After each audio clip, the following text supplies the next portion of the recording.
원래는 토익 점수가 이제 기본 몇 점 이상이었던 응시 조건에서 이젠 토익 스피킹까지 갔잖아요. 그러니까 대개는 지금 토익이 변별력이 없다는 걸 기업들도 아는 거죠. 그래서 스피킹의 기준이 되고 이제 애들은 이제 토익 시험도 기본으로 가지고 있어야 되고 스피킹까지 쳐야 되니까 사실상 이렇게 해서 들이는 비용들이 엄청나단 말이죠. 근데 따지고 보면은 그 토익의 요구는 사실 우리가 필요한 게 아니잖아요. 그래서 그러한 것들, 그러니까 많은 수험생들이 문제라고 느끼고 있지만 실제적으로 그거 어떤 기업들이나 사회에 얘기하지 못하는 것들, 그거에 있어서 얘기할 필요가 있겠다. 그렇게 해서 무상 토익을 시작하게 됐고요. 급격하게 거의 5,000원 가까이 오른 거는 사실 물가 상승률로는 계산이 안 되는 거거든요. 그리고 더군다나 시험을 치고 나서 성적표를 재발행 받을 때도 3,000원씩 내야 돼요.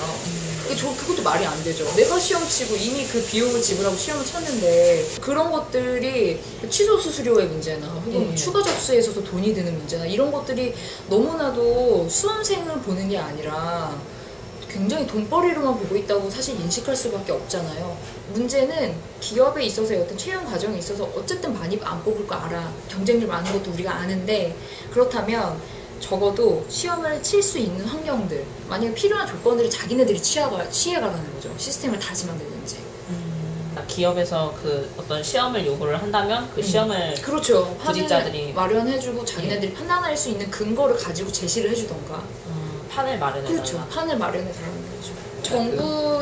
정부는 되게 막연해요. 근데 공기업도 있는 거예요. 그리고 공기업도 토익을 보고 있는 거예요. 만약에 변화의 시작이 된다면 공기업이 먼저 그걸 앞장서야 되지 않나? 라는 생각이 들었어요. 그래서 뭐 그런 관련된 얘기들을 주고받다가 이제 이준석이 얘기한 거는 어쨌든 니트라고 국가에서 할 수 있는 싸면서도 뭐 밖으로 이제 유출되는 돈 없이 영어의 어떤 그 능력을 평가하는 판을 마련을 일단은 했었죠. 그게 일치안이 될 수는 있을 것 같아요. 근데 그것보다도 조금 더 시급한 거는 정부 차원에서 어떻게 일종의 압박?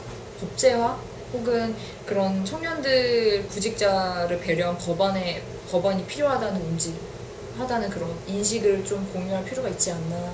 정부 차원에서는 그런 것들이 중요할 것 같고 기본적으로는 되게 구체적인 안들 그리고 제도적인 안들을 마련하는 것을 정부 차원에서 해야 되지 않을까. 저희가 그 기자회견 때 전달을 했어야 하는 대답은 사실 못 들었고 그리고 되게 애매한 게 저희가 ETS가 주관을 하고 실행하는 거는 IBM이잖아요. 그러니까 어쨌든 금액이 올랐고 근데 사실 ETS는 영리단체라고 자기를 얘기하고 있고 근데 IBM은 영리가 아니잖아요. 근데 그러니까 ETS에 문의를 해야 되는 건가? 아니면은 IBM에 그걸 까야 되는 건가? 두 쪽 다의 문제인가? 아니면 그 둘 사이에 뭐가 있나? 사실 전혀 밝혀진 게 없는 거죠. 그러니까 사실은 그건 것 같아요. 정말 쪼잔하게 금액을 내려줘 이거 아니에요. 정말로 요구하는 거는. 내려주면 좋지. 근데 다만 세세한 장치들 성적표 뗄 때 3,000원 너무 비싸 내려. 혹은 없게 해줘. 그다음에 유효기간도 철저하게 지켜줘. 이런 거거든요. 토익을 왜 모든 청년들이 사회적인 관문, 사회에 나가는 관문에서 그 시험에 얽매여 있어야 하는가. 다른 조건이 있을 수가 없나. 그리고 영어가 반드시 직무에 필요하지도 않은데 왜 그 시험을 치게 하는가. 그거에 대해서 정말 기업적이든 정말 우리 그 구직자 입장이 됐든 정부의 입장이 됐든지 간에 그거에 대한 얘기들을 끌어내야 하지 않을까. 그러니까 좀 더 큰 논의로 갔으면 좋겠어요. 기업에서 채용에 있어서의 영어가 꼭 필요하지 않은 분야에 대해서는 토익 점수를 보지 않는 것, 기본 점수를 제시하지 않는 것, 그리고 그 구직자들을 판단하는 판에 있어서의 새로운 판을 마련할 것. 일단은 정말 변화를 만들고는 싶어요. 그게 큰데 기대는 사실 크지 않아요. 왜냐면 기업이 이거에 움직여 줄 거라던가 혹은 정부가 이래서 청년 대책을 바로 마련할 거라던가 그러한 길은 없거든요. 근데 그럼에도 불구하고 어떻게 하면 조금 더 현실적으로 만들고 그러니까 담론을 끌어와서의 얘기뿐만 아니라 변화까지 가는 더 큰 지점들을 찍을 수 있을까 그거를 계속 고민해보고 움직일 것 같아요. 또 하나 이제 걱정되고 계속 고민을 하게 되는 부분은 저도 언제까지 이걸 할 줄 모르겠다는 거죠. 만약에 일자리가 없거나 당장 구직을 해야 되는 상황인데 기업 업무 담당자들이 이런 걸 한다고 했을 때 달갑게 받아줄 사람은 없잖아요. 산발적으로 하는 퍼포먼스에는 이제 쫓겨날 수도 있는 가능성을 저는 생각을 못했는데 아까 얘기 들으니까 쫓겨날 수도 있을 것 같아요. 그러니까 지금 뭐 무지 T에다가 무상 토익을 실시하라 토익 100 이런 것처럼 약간 좀 우리 20대들이 가지고 있는 헐 뭐 이런 코드들 있잖아요. 그런 것들을 써서 시험을 보러 가는 거죠. 응시자가 근데 쫓지 못할 테니까. 그래가지고 이제 시험을 치고 나와서는 저희 무상 토익 찌라시를 나눠주는 걸 일종의 퍼포먼스로 생각하고 있어요. 웃긴데 사실 웃길 것 같거든요.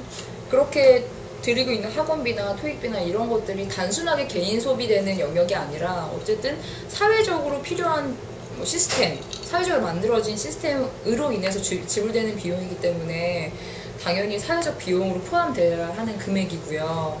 그러니까 그거에 대한 공동의 책임 혹은 이거에 대한 얘기들이 반드시 있어야 된다는 거죠.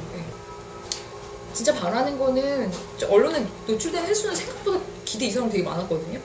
근데 그래서 뭐? 라는 질문에서 이런 거 괜찮지 않을까? 혹은 이렇게 됐으면 좋겠어 라는 대안들이 저 고민하는 주체들이 저희 말고도 다른 분들도 많이 해주셨으면 좋겠어요. 저희 혼자 할 수 있는 게 아니거든요. 저희 공동대표들끼리는 턱도 없는 거를 알고 그래서 그것들을 저희가 이렇게 알려줌으로써 조금 더 그런 분들을 많이 찾았으면 좋겠고 언제든 도움의 손길 아니에요. 같이 하자는 손길은 언제나 환영이라는 얘기를 늘 하고 다니거든요. 그래서 그렇게 만날 수 있는 분들이 많이 생겼으면 좋겠어요. 네, 알겠습니다. 네.